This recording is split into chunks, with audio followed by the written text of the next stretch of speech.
તાલુકા pensioners association Deesa કે જે આજે સ્વાગત આવનારા મહેમાનોનું સ્વાગત થઈ રહ્યું છે.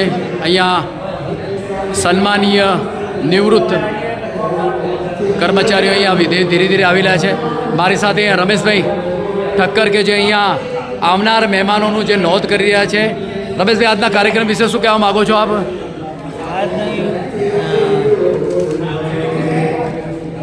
વાર્ષિક પેન્શનોની કારોબારી રાખવામાં આવેલી છે. તેમાં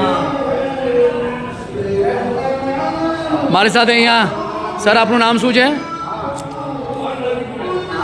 મુરજીભાઈ પ્રજાપતિ. મુરજીભાઈ, આજે આપ જે આ કાર્યક્રમ વિશે આજે આપ જે વર્ક કરી રહ્યા છો, વર્કના સાથે સાથે અહીંયા જે સન્માનીય નિવૃત્ત કર્મચારીઓને જે આવકારી રહ્યા છો એના વિશે આપ શું કહેવા માગો છો? બસ વર્ષે પેન્શનર્સ ભાઈઓ કે બહેનો અહીંયા સાથે મળીએ એ એક ખુશીની વાત છે. સાહેબ એ વાત કરી કે વર્ષ દરમિયાન અહીંયા જે નિવૃત્ત કર્મચારીઓને મળવાનો એક મોકો મળે છે. ખૂબ જ એક મજાનો અને સરસ તહેવાર છે આજનો દિવસ છે.